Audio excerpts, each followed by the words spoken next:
Assalamualaikum warahmatullahi wabarakatuh. Salam dan bahagia. Bapak Ibu guru hebat di seluruh Nusantara. Berjumpa kembali dengan saya Sudiono, calon guru penggerak Angkatan 11 Kabupaten Banyumas. Pada kesempatan kali ini, saya akan mempraktekkan aksi nyata modul 1.4 Budaya Praktik Baik. Mari kita saksikan.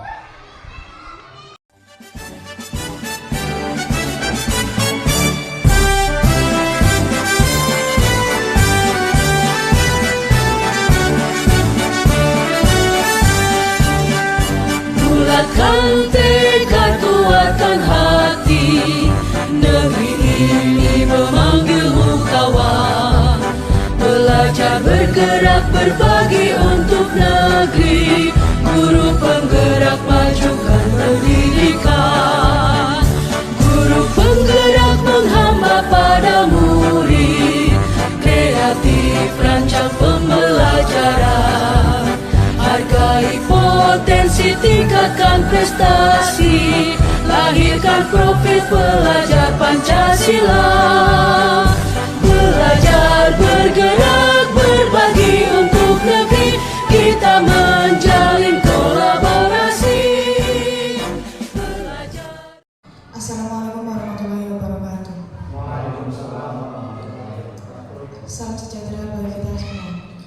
Pertama-tama marilah kita panjatkan puji syukur kepada Tuhan Yang Maha Esa atas rahmat dan karunia sehingga kita dapat berkumpul dalam kegiatan diseminasi budaya praktik baik. Yang terhormat Kepala SD Negeri 2 Sandiwata, yang saya hormati Bapak Ibu Guru dan karyawan SD Negeri 2 Sandiwata. Perkenankan saya membacakan susunan acara pada kegiatan hari ini. Yang pertama pembukaan, yang kedua sambutan Kepala SD Negeri 2 Sandiwata, yang ketiga diseminasi budaya praktik baik, dan yang terakhir penutup. Untuk acara yang pertama yaitu pembukaan. Mari kita buka acara pada siang hari ini dengan bacaan basmalah bersama-sama. Semoga acara pada siang hari ini berjalan dengan baik dan dapat bermanfaat untuk kita semua. Amin. Mengingat acara selanjutnya yaitu sambutan Kepala SD Negeri 2 Sandiwata kepada Bapak Musli, kami persilahkan. Bismillahirrahmanirrahim. Assalamualaikum warahmatullahi wabarakatuh. Rekan-rekan guru yang kami hormati, yang berbahagia, sebelumnya mari kita katakan rasa syukur kita kepada Allah yang memberikan rahmat kita kepada pagi hari ini yang cerah, kita diberi kesehatan, kenikmatan yang begitu besar, begitu agung, yang patut kita syukuri bersama. Karena apa? Dengan rasa syukur kita akan ditambah, dilimpahkan kenikmatannya oleh Allah SWT. Bapak dan Ibu yang kami hormati, marilah pada pagi hari ini kita ikuti bersama penyebaran atau menyebarkan pemahaman, penerapan pengalaman budaya positif yang kita kenal diseminasi budaya positif untuk guru penggerak dan untuk kita semuanya. Ayolah kita ikuti bersama dengan baik, perhatian, dan semoga dari budaya positif itu, dari pengalaman guru penggerak akan tertular pada kita semuanya dan bisa kita terapkan di masing-masing kelas kepada siswa-siswa kita, sehingga siswa-siswa kita itu akan menjadi atau akan mempunyai budaya-budaya yang baik, pertama mengacu kepada sebagai belajar Pancasila yang berkarakter, yang beriman, dan tidak lupa dengan budaya lokal kita. Itulah nanti kita ikuti bersama bagaimana penjelasannya, bagaimana langkah-langkahnya. Jadi kita itu akan tidak kalah dengan guru penggerak yang sudah melaksanakan atau mengikuti kegiatan di tingkat kabupaten Banyumas. sehingga sekali lagi marilah kita ikuti bersama dengan baik dan benar penuh perhatian, kita penuh konsentrasi pada kegiatan pada pagi hari ini. Banyak kekurangan, banyak kesalahan, mohon maaf yang sebesar-besarnya. Billahi taufiq wal hidayah. Wassalamualaikum warahmatullahi wabarakatuh.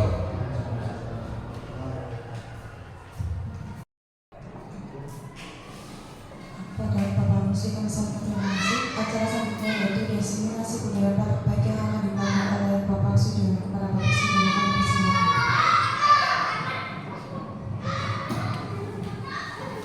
Sebelumnya, Assalamualaikum warahmatullahi wabarakatuh. Perkenalkan saya Sudiono. Untuk kali ini kita belajar bersama tentang budaya praktik baik di sekolah. Tak lupa saya sampaikan kepada Bapak Fasilitator, Bapak Alarko, dan pengajar praktik Bapak Kerim yang selama ini membimbing saya dari modul 1.1 sampai 1.4. Pada kesempatan hari ini kita akan belajar bersama tentang budaya praktik baik. Maksud dan tujuannya adalah kita budaya positif atau budaya praktik baik merupakan perwujudan dari nilai-nilai atau keyakinan yang universal yang diterapkan di sekolah. Budaya positif dapat mendorong murid untuk mampu berpikir, bertindak, dan mencipta sebagai proses memerdekakan dirinya, sehingga murid mampu bertanggung jawab. Sedangkan tujuan kali ini adalah untuk mewujudkan disiplin positif, menumbuhkan motivasi intrinsik yang muncul karena meyakini nilai kebajikan dalam menjalankan disiplin positif. Tujuan selanjutnya adalah terbentuknya karakter murid yang berakhlak dan bermulia. Terus tujuan terakhir yaitu mewujudkan budaya positif melalui penerapan keyakinan kelas. Itu tujuan kenapa saya melakukan diseminasi pada kali ini.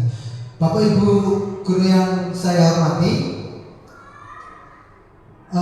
pada kegiatan ini ada enam kegiatan yang perlu kita belajar bersama. Yang pertama adalah disiplin positif dan nilai-nilai kebajikan universal. Yang kedua, teori tentang motivasi, hukuman, dan penghargaan serta restitusi.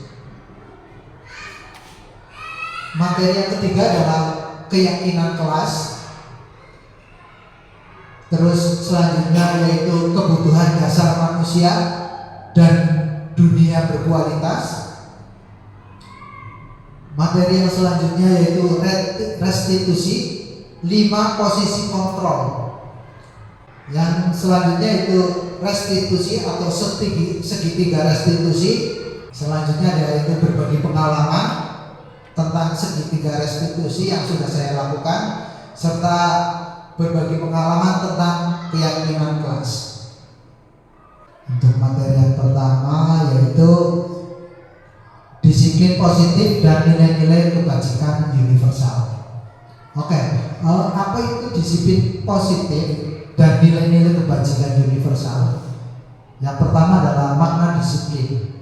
Bapak Ibu bisa membaca di presentasi saya, yaitu makna disiplin menurut D. Anderson dalam bukunya Restructuring School Discipline 2001 menyatakan bahwa arti dari kata disiplin berasal dari bahasa Latin yaitu disciplina atau artinya belajar. Bahwa penekanan disiplin di sini adalah kedisiplinan dalam belajar. Untuk menjadi seorang murid atau pengikut, seorang harus paham betul alasan mengapa mereka mengikuti suatu aliran atau ajaran tertentu. Ini adalah makna disiplin menurut Dian Giessen. Dian Giessen juga menyatakan bahwa arti kata disiplin juga berkonotasi dengan kata disiplin itu sendiri. Dengan kata lain, disiplin juga mempelajari bagaimana cara kita mengontrol diri, bagaimana menguasai diri untuk memilih tindakan yang mengacu pada nilai yang dihargai agar tercapai tujuan yang diinginkan. Jika seorang sudah memiliki disiplin diri, berarti mereka bertanggung jawab terhadap apa yang dilakukannya, karena mereka mendasarkan tindakan pada nilai-nilai kebijakan universal atau keseluruhan.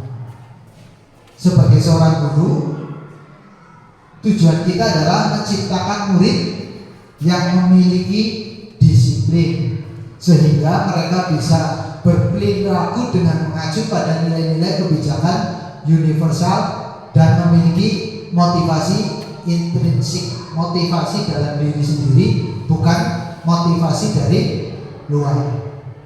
Bapak Ibu yang saya hormati, nilai-nilai kebijakan universal menurut Ki Hajar Dewantara maupun Dian Giessen, di mana kedua pakar pendidikan mengartikan disiplin sebagai bentuk kontrol diri, ya, yaitu belajar untuk mengontrol diri agar dapat mencapai suatu tujuan mulia.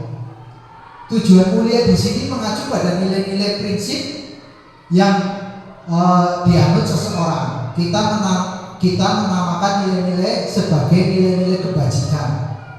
Jadi disiplin di sini itu adalah tujuannya untuk menanamkan nilai-nilai kebajikan.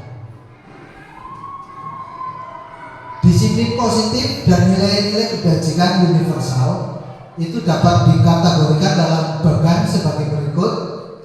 Dari profil pelajar Pancasila, itu ada yang beriman, bertakwa kepada Tuhan Yang Maha Esa, mandiri, bernalar kritis, berkebinekaan global, bergotong royong, serta kreatif. Sikap murid atau sikap murid yang diharapkan dari profil pelajar Pancasila itu sikap murid yang toleransi, rasa hormat, integritas, mandiri, menghargai, aktualitas, emosional, keingintahuan, kreativitas, kerjasama, percaya diri, dan komitmen. Bapak Ibu yang saya hormati, untuk materi yang kedua, yaitu tentang teori motivasi, hukuman, penghargaan, dan restitusi. Untuk teori motivasi perilaku manusia, lagi-lagi menurut Dian Giessen, dalam bukunya menyatakan ada 3 perilaku manusia. Ada 3 perilaku manusia menurut Dian Giessen. Pertama adalah untuk menghindari dari ketidaknyamanan atau hukuman. Seseorang berperilaku untuk menghindari permasalahan yang mungkin muncul atau berpengaruh kepada mereka secara fisik, psikologis, ataupun tidak terpenuhinya kebutuhan mereka bila mereka tidak melakukan tindakan. Motivasi ini biasanya bersifat eksternal, dari diri kita, dari diri siswa. Ya, contohnya untuk menghindari ketidaknyamanan atau hukuman, biasanya siswa yang penting mengerjakan daripada mendapatkan hukuman. Untuk yang kedua, teori motivasi yang kedua adalah untuk mendapatkan imbalan atau penghargaan diri dari orang lain. Nah, biasanya banyak anak didik kita yang melakukan suatu tugas atau tindakan yang kita berikan hanya untuk mendapatkan imbalan atau penghargaan. Dan kita juga memberikan imbalan atau penghargaan berupa mungkin bintang atau mungkin permen atau apa setelah siswa kita melakukan tugas dengan baik. Motivasi ini juga bersifat dari diri sendiri atau eksternal.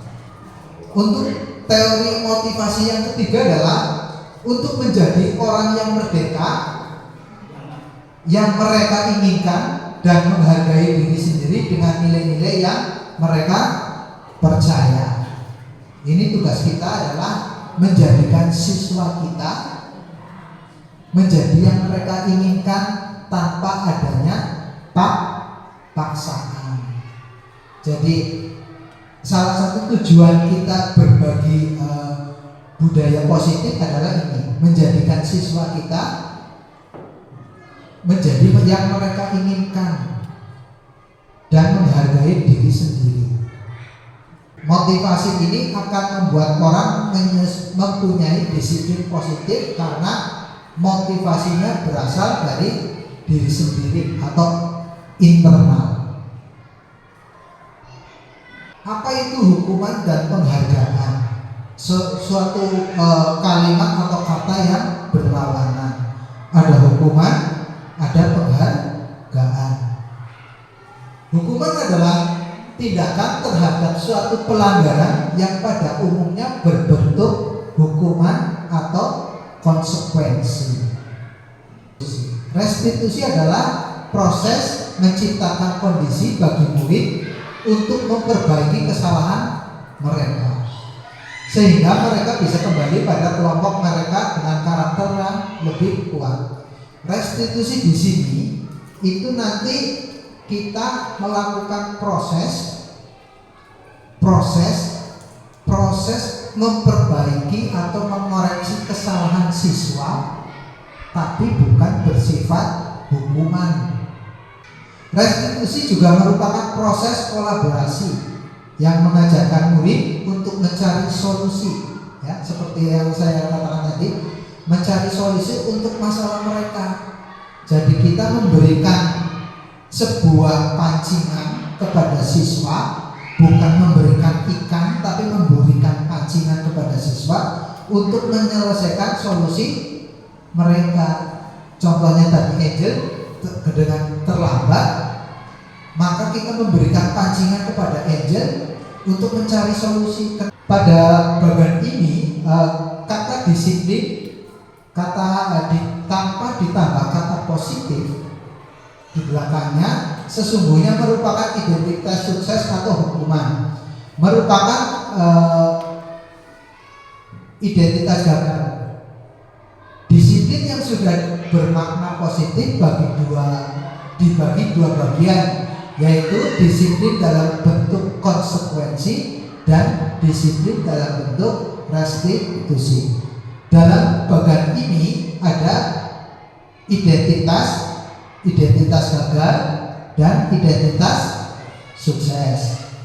Identitas gagal yaitu yang tadi saya sebutkan, yaitu hukuman. Sedangkan identitas yang sukses yaitu disiplin. Disiplin menjadi dua, yaitu konsekuensi dan restitusi. Hukuman itu berakibat menjadi sesuatu yang menyakitkan, yang harus terjadi, sesuatu yang menyakitkan. Hukuman juga tidak nyaman untuk murid, untuk anak dalam jangka panjang. Hukuman bisa dikatakan korban mendapatkan keadilan, murid atau anak akan tersakiti, jelas. Perilaku pasif atau agresif akan meningkat. Biasanya anak yang sering dihukum kita cap sebagai anak yang bandel. Sistem tidak akan berjalan bila murid tidak takut. Ya, hukuman biasanya akan berjalan kalau murid merasa takut. Sedangkan kita dituntut dalam filosofi Ki Hajar Dewantara sebagai pendidik, kita dituntut untuk tidak menimbulkan ketakutan bagi siswa. Itu seperti itu. Sedangkan untuk identitas yang sukses itu ada disiplin, menjadi disiplin. Siswa menjadi disiplin dengan cara dia menyadari konsekuensinya. Sedangkan untuk pengertian dari konsekuensi biasanya sesuatu yang harus terjadi. Konsekuensi itu sesuatu yang harus terjadi. Tidak nyaman untuk murid, bisa dikatakan korban, sama murid tidak akan dibuat nyaman. Bapak Ibu yang saya hormati, inilah bagian dari hukuman, konsekuensi dan restitusi.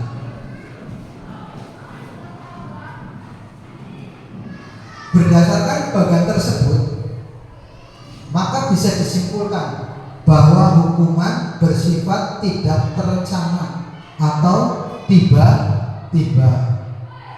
Hukuman bersifat tidak terencana karena hukuman bersifat tidak terencana, spontan.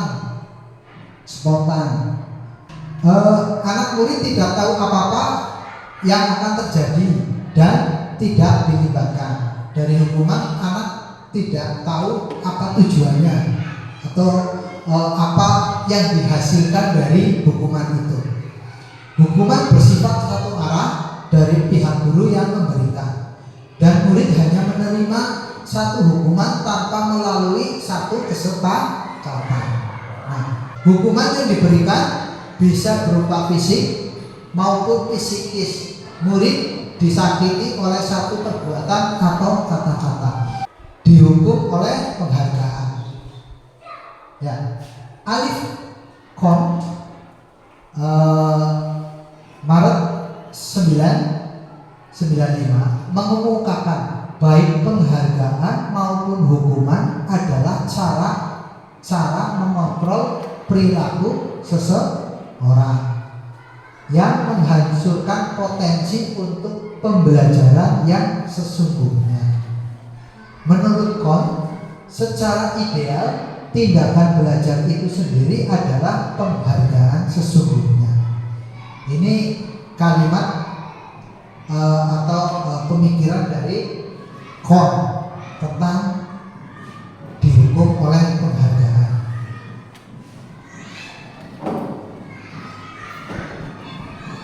Hukuman juga berpengaruh pada jangka pendek dan jangka panjang.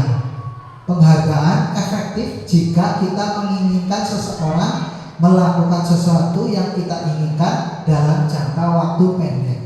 Jika kita mendapatkan penghargaan untuk melakukan sesuatu yang baik, maka selain kita senantiasa berharap mendapatkan penghargaan tersebut lagi, kita pun menjadi tidak menyadari tindakan baik yang kita lakukan.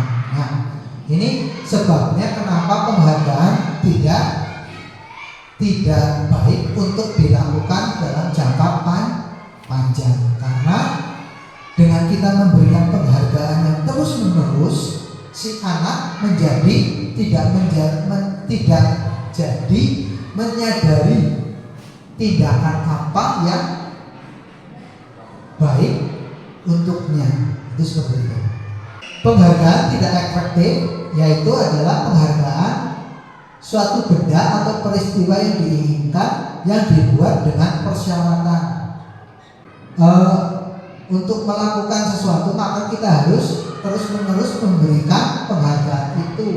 Jika orang tersebut meneruskan perilaku yang kita inginkan. Jadi begini, kita memberikan penghargaan tidak efektif apabila nanti ada kecenderungan siswa kita hanya melakukan suatu hal karena mengharap penghargaan, bukan si anak melakukan suatu perbuatan dari diri sendiri. Itu seperti itu. Penghargaan juga juga merusak hubungan.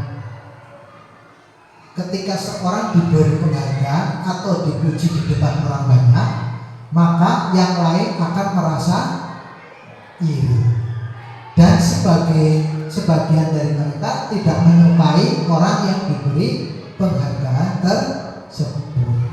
Ya, pemberian penghargaan yang berlebihan akan menimbulkan rasa iri dan dengki pada siswa yang lain. Penghargaan sama masih menciptakan persaingan dalam kelas, dan persaingan menciptakan kecemasan. Penghargaan mengurangi ketetapan. Pemberian penghargaan mengurangi ketetapan.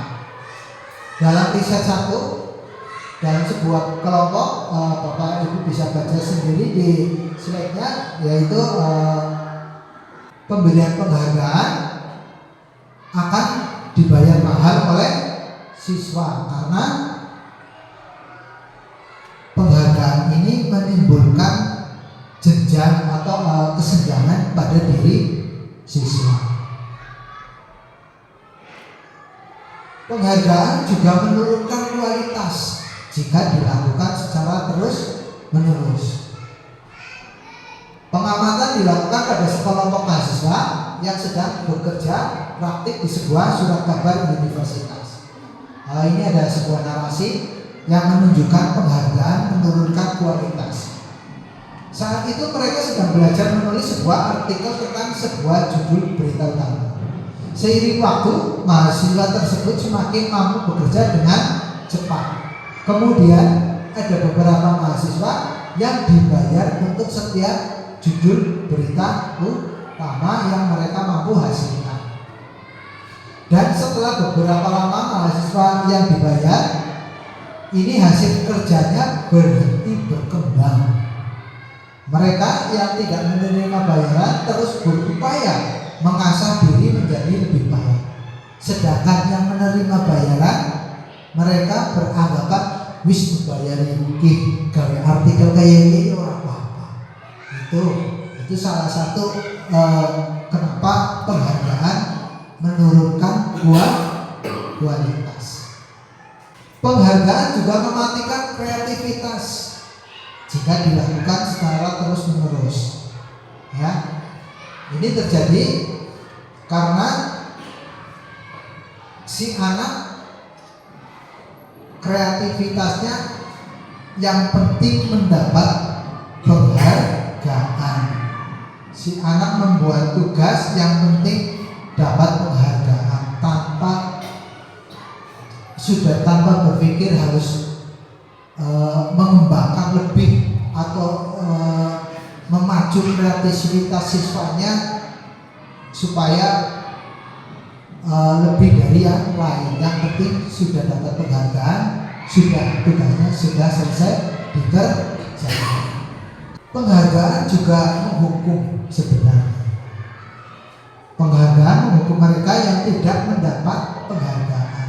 Ya, jadi kita memberikan penghargaan pada salah satu murid, tetapi menghukum murid yang lain. Mereka akan timbul rasa rendah diri. Itu yang harus kita hindari dalam memberikan penghargaan. Kita sampai kepada restitusi.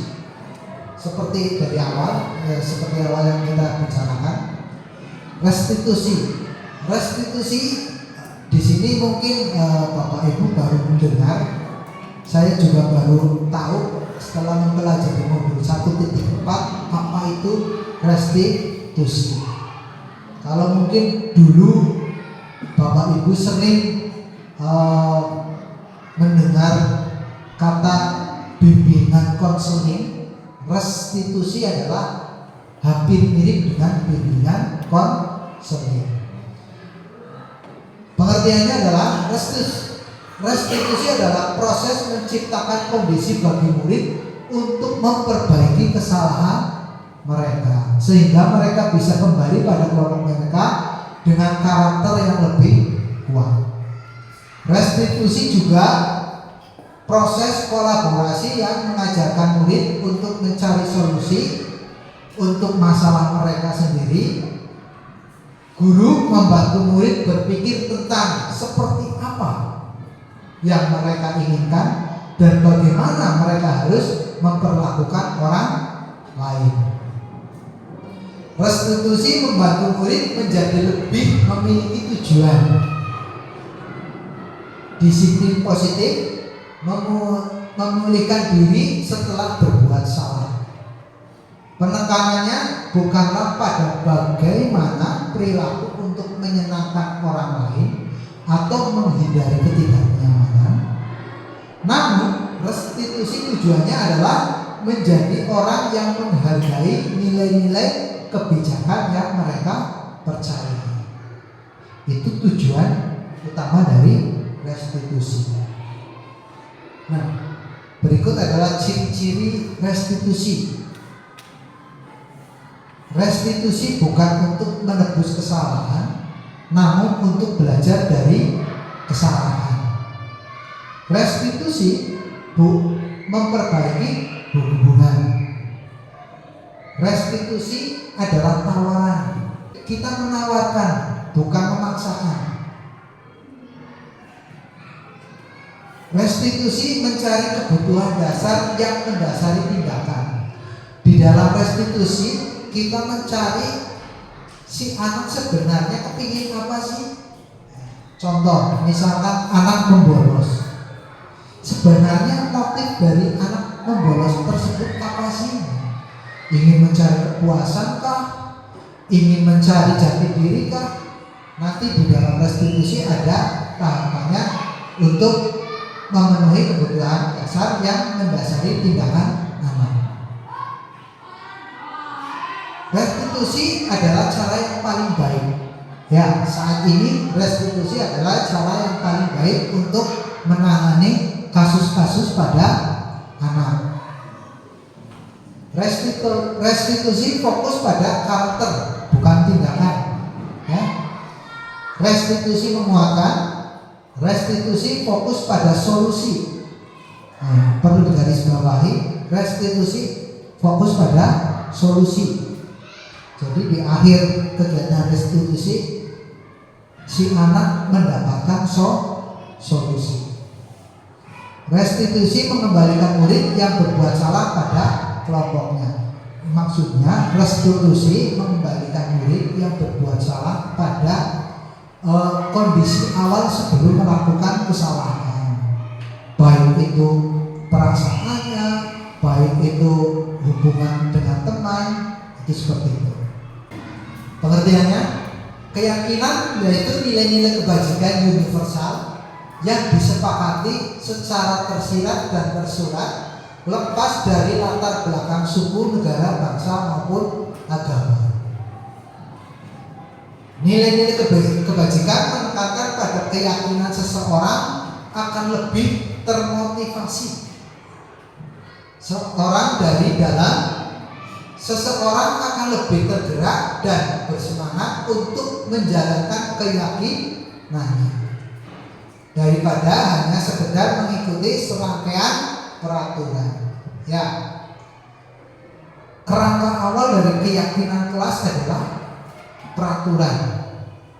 Cuman pelaksanaannya berdasarkan dari nilai-nilai kebajikan, baik yang tersirat maupun yang tersurat, tanpa paksaan. Itu seperti itu.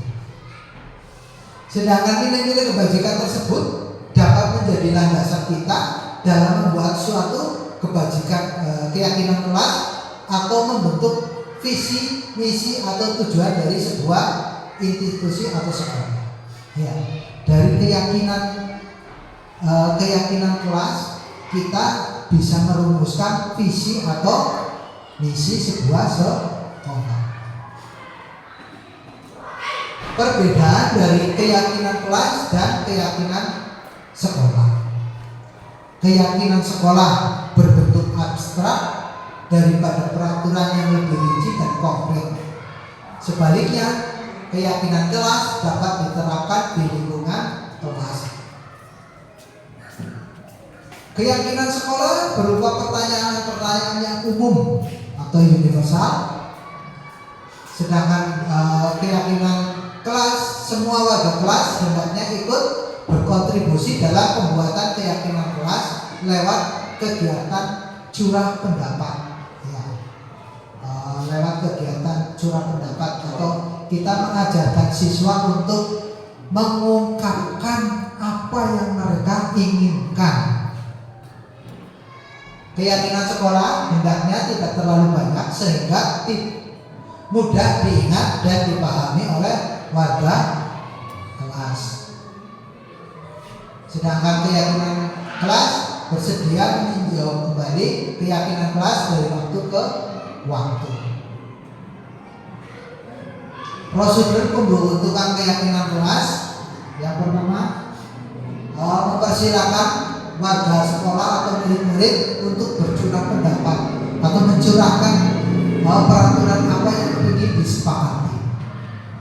Mencatat semua masukan dari para murid di papan tulis atau di kelas kertas besar, di mana semua anggota warga sekolah bisa melihat hasil catatan. Ya. Susunya keyakinan kelas dalam bentuk kalimat yang positif. Tinjau kembali daftar curahan pendapat yang sudah dicatat. Tinjau ulang keyakinan kelas secara bersama-sama. Kemudian setelah dibuat, maka semua warga kelas meninjau ulang dan menyetujui keyakinan kelas tersebut. Keyakinan kelas atau sekolah selanjutnya bisa diletakkan di dinding kelas atau di tempat kelas yang mudah dilihat oleh warga kelas. Seperti kelas 4 kita sudah membuat kesepakatan kelas. Itu seperti itu. Kegiatan pendalaman untuk keyakinan kelas dapat berupa bagan seperti ini. Misalkan tabel T, hormat, bekerja, rasa, diterima atau dimiliki. Itu seperti itu. Dalam rasa hormat, datang tepat waktu, menyapa teman dan guru, mengembalikan barang teman yang telah dipinjam. Itu misalkan kita menumbuhkan sifat hormat, menumbuhkan sifat yang suka bekerja, seperti apa? Tekun bekerja dan menyimak penjelasan guru, menyerahkan tugas tepat waktu, memberikan hasil yang terbaik. Sedangkan untuk rasa diterima dan dimiliki tampak seperti apa? Melibatkan semua anggota kelompok, memberikan kata-kata atau komen yang membesarkan hati bila teman kita berhasil, menunjuk atau menanyakan kabar tentang teman yang kurang sehat atau sedang mendapatkan musibah. Itu seperti itu. Itu bentuk-bentuk atau contoh-contoh dari keyakinan kelas. Sedangkan untuk tadi adalah keyakinan kelas dalam tabel T. Sekarang Bapak Ibu bisa lihat sendiri keyakinan kelas dalam tabel Y. Ya, seperti itu.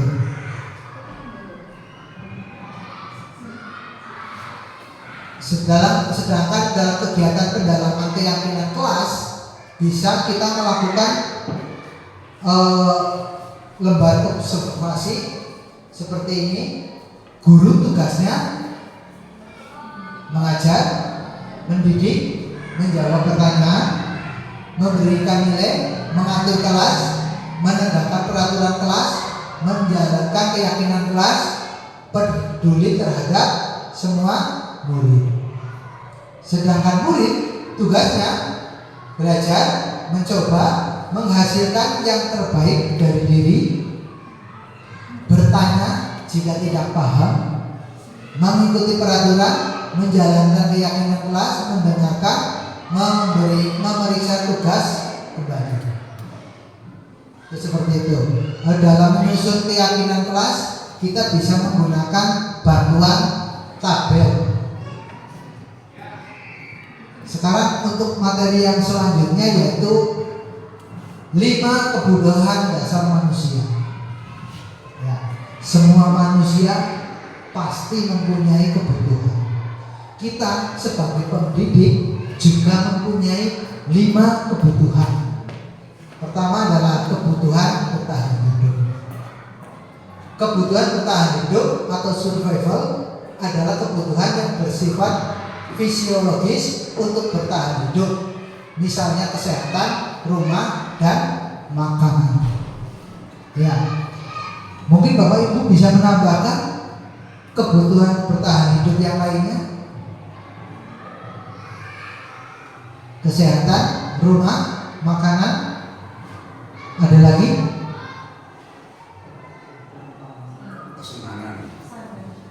Sandang, pangan. Apakah itu masuk kebutuhan bertahan hidup? Ya. Sandang, pangan merupakan kebutuhan untuk bertahan hidup. Yang kedua, kebutuhan kasih sayang dan rasa diterima.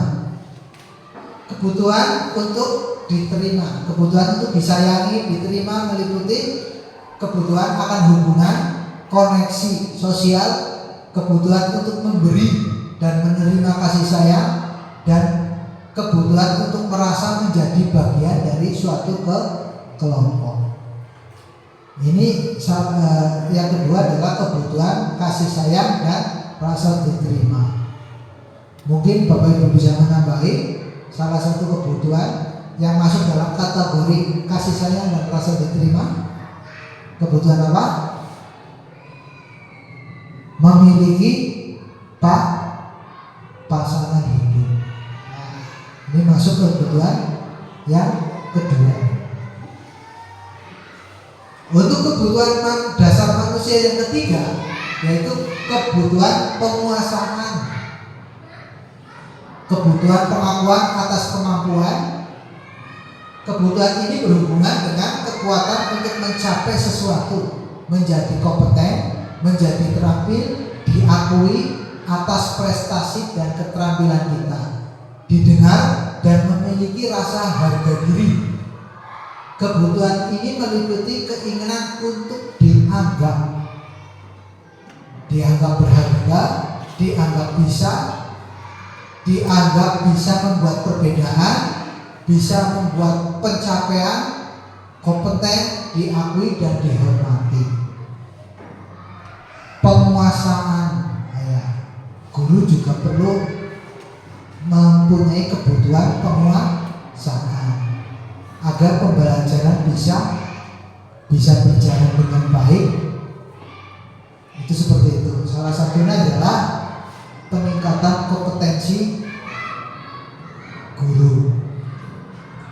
Untuk kebutuhan manusia yang keempat, kebutuhan kebebasan atau kebutuhan akan pilihan, yaitu kebutuhan akan kemandirian, otonomi, memiliki pilihan dan mampu mengendalikan arah hidup seseorang. Anak-anak dengan kebutuhan kebebasan yang tinggi menginginkan pilihan. Mereka perlu banyak bergerak, suka mencoba-coba, tidak terlalu terpengaruh orang lain, dan senang mencoba hal-hal baru dan menarik. Ya, perlu kita garis bawahi untuk hal-hal baru dan menarik itu adalah kodrat dari anak. Untuk kebutuhan dasar manusia yang terakhir adalah kebutuhan kesenangan, kebutuhan untuk merasa senang, yaitu kebutuhan akan kesenangan, untuk mencari kesenangan, bermain dan tertawa. Ya, anak-anak juga memiliki kebutuhan akan kesenangan, yaitu bermain dan tertawa. Dari kelima konsep kebutuhan dasar manusia tidak hanya berlaku bagi anak-anak atau murid, namun juga berlaku bagi manusia dewasa. Dalam sekolah, para tenaga pendidik dan kependidikan. Jadi para guru, para tenaga pendidik dan kependidikan juga mempunyai 5 kebutuhan dasar sebagai manusia.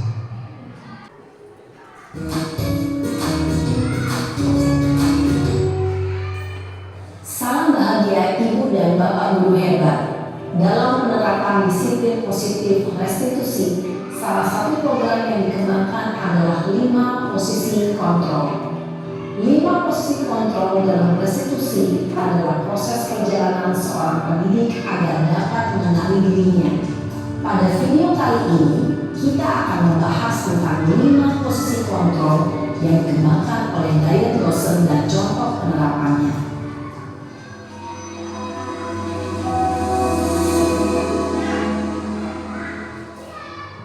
5 posisi kontrol itu adalah 1.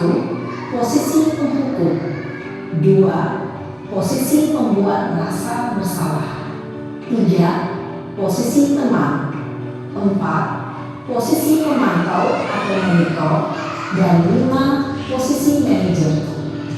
Untuk lebih memahami kelima posisi tersebut, mari kita saksikan kasus Naren yang terlambat hadir 20 menit di sekolah dan melihat bagaimana kelima posisi kontrol dalam menghadapi masalah tersebut.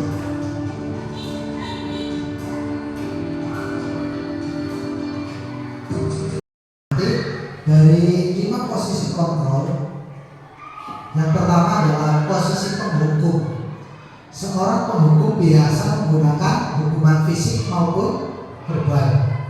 Orang yang menjalankan posisi penghukum senantiasa mengatakan bahwa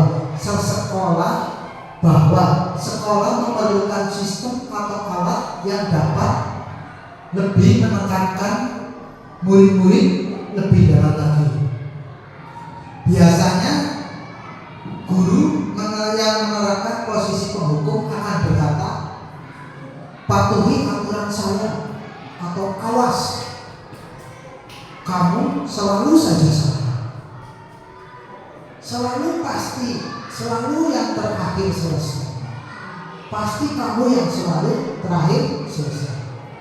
Guru seperti ini senantiasa percaya hanya ada satu cara agar pembelajaran bisa berhasil, yaitu dengan cara menghukum. Sedang posisi kontrol yang kedua adalah pembuat merasa bersama. Pada posisi ini biasanya guru akan bersuara lebih lembut. Pembuat merasa bersalah akan menggunakan keinginan yang membuat orang lain merasa tidak nyaman,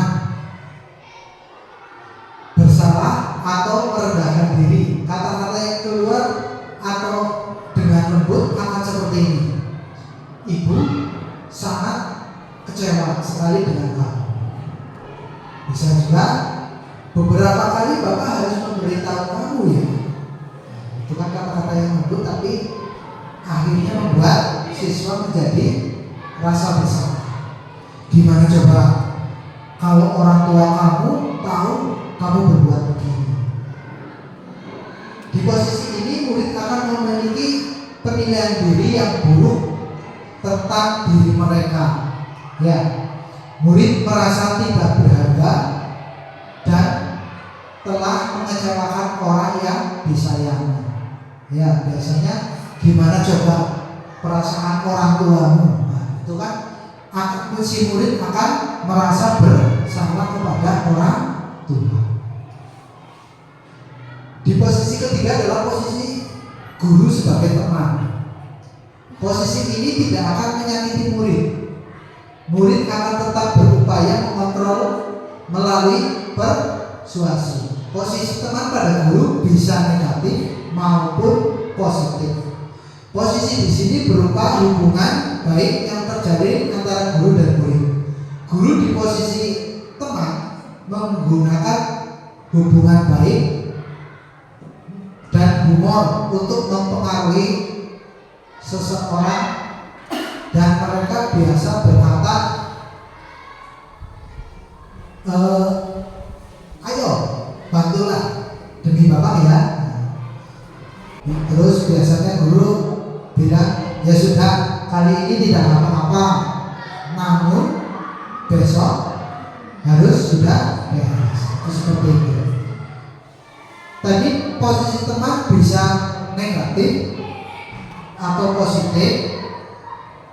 Jadi kalau posisi teman bagi siswa yang berdampak negatif adalah siswa merasa temannya itu dengan guru merasa sejajar. Ya, tidak ada batasan. Itu dampak dari negatif posisi guru sebagai teman. Ya. Sekarang kita jarang melihat siswa berjalan di depan guru dengan menunduk atau menunjuk, itu jarang. Malah banyak siswa yang ketemu gurunya, "Woi Pak Guru." Itu karena akibat negatif dari posisi guru yang memposisikan diri sebagai teman. Yang keempat adalah pemantau. Memantau berarti mengawasi. Pada saat kita mengawasi, kita bertanggung jawab akan perilaku orang yang kita awasi. Posisi memantau berdasarkan pada peraturan-peraturan dan konsekuensi. Dengan menggunakan sanksi, konsekuensi, kita dapat memisahkan hubungan pribadi dengan murid. Sebagai seorang yang menjalankan posisi pemantau, pertanyaan yang diajukan seorang pemantau biasanya adalah, kata kuntinya adalah peraturannya apa? Gitu. Contohnya adalah, apa yang telah kamu lakukan? Sanksi apa atau konsekuensi apa dari apa yang kamu lakukan? Seorang pemantau sangat mengandalkan perhitungan, catatan, data yang dapat digunakan sebagai bukti atas perilaku seseorang.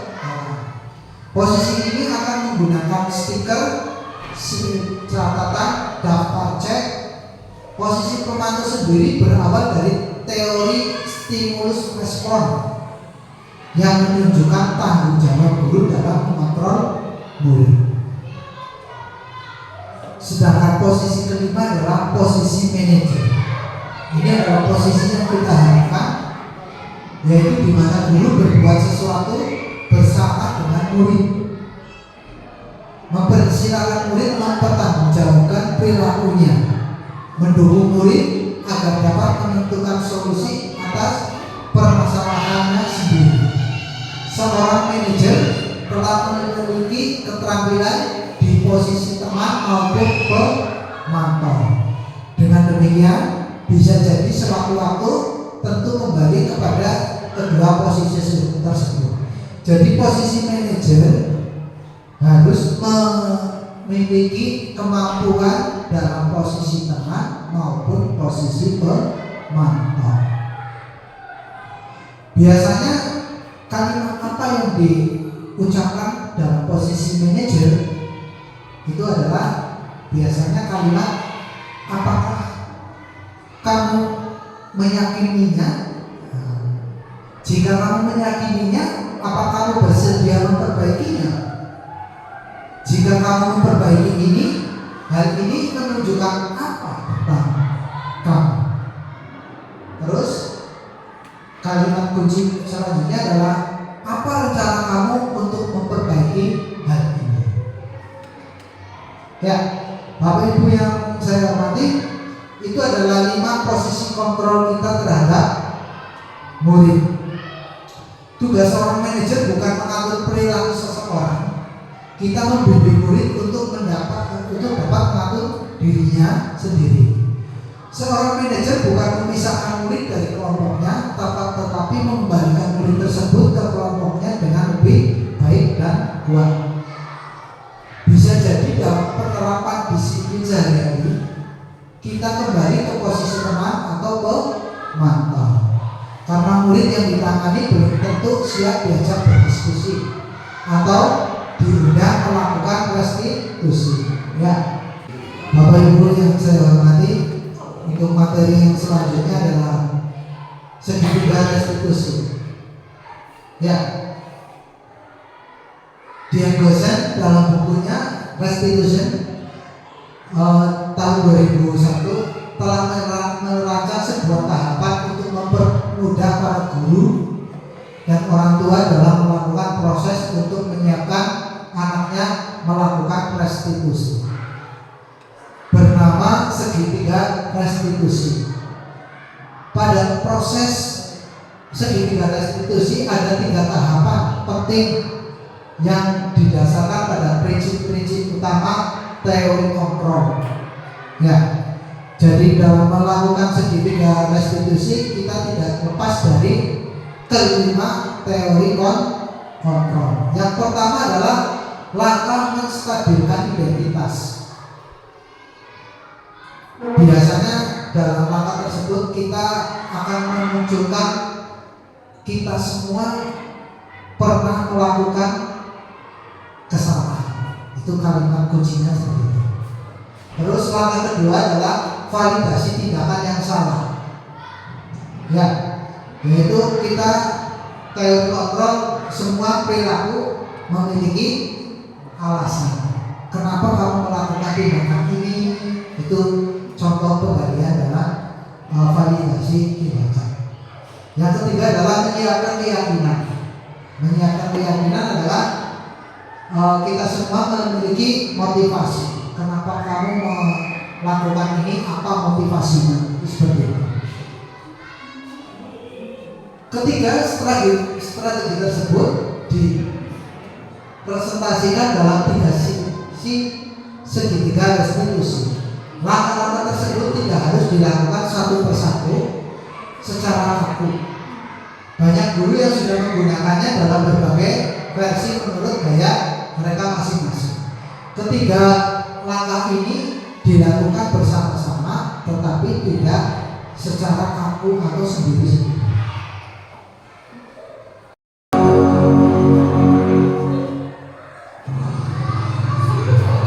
Assalamualaikum warahmatullahi wabarakatuh. Salam dan bahagia. Perkenalkan, saya Sudiono SPD, calon guru penggerak angkatan 11 Kabupaten Banyumas. Pada kesempatan kali ini, saya akan mempraktekkan segitiga restitusi. Mari kita simak bersama-sama. Salam dan bahagia. Bapak Ibu guru, sama-sama.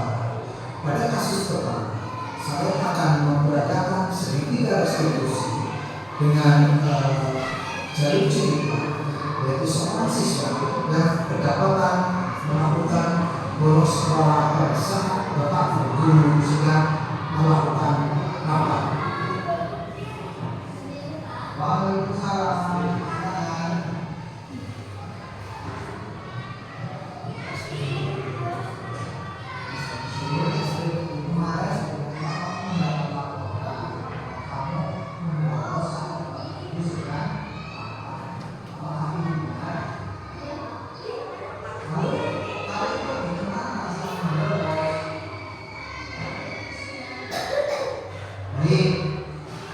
Setiap orang pasti pernah melakukan kesalahan. Coba kamu lihat pergi ke sungai, itu manfaatnya apa? Lalu membolos yang kamu lakukan kemarin itu benar apa salah?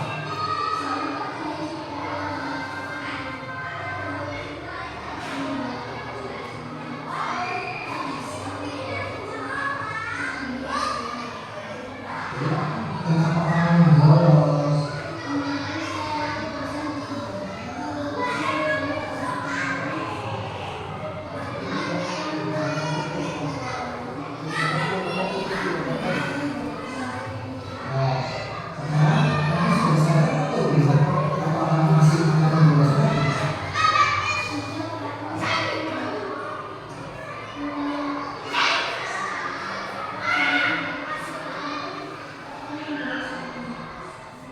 Untuk kedepannya, bila bapak guru sedang berapa yang akan kamu lakukan, apa yang akan kamu lakukan untuk memperbaiki kesalahan ini sendiri.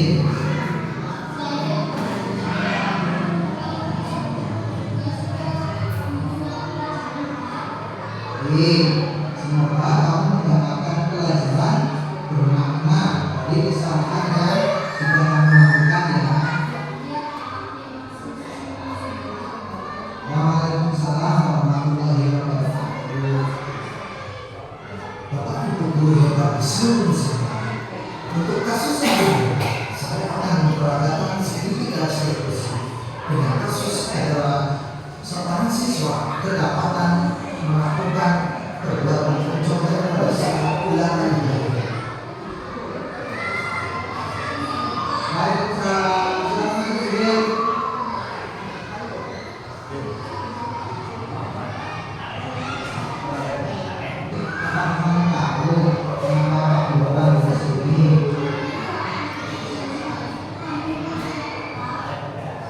Coba saya menceritakan kronologi sebenarnya.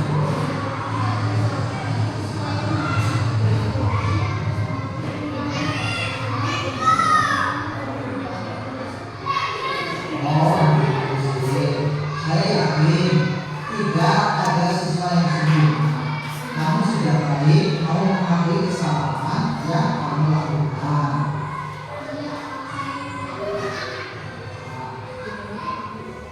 Kenapa kamu mencontek?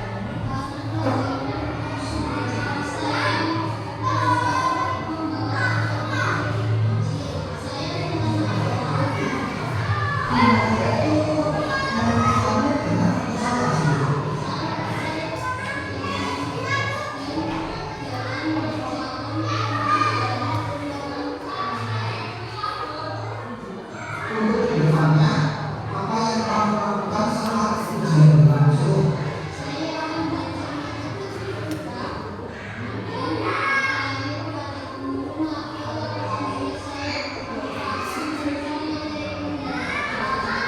Bagus deh, Bapak Ibu Guru pasti akan dengan senang hati membantu kalian.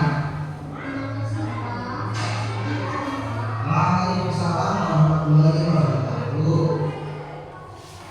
Ya, Bapak Ibu yang saya hormati, demikian berbagi pengalaman saya tentang segitiga restitusi. Untuk pengalaman saya yang kedua adalah membuat kesepakatan kelas, di mana saya pertama mengumpulkan keluh kesah atau harapan-harapan dari para siswa saya, terus mengumpulkan jadi satu menjadi sebuah kesepakatan kelas. Ternyata dari kesepakatan kelas yang saya buat, siswa merasa sangat senang dan melakukan kesepakatan tersebut tanpa paksaan. Bapak Ibu yang saya hormati, demikianlah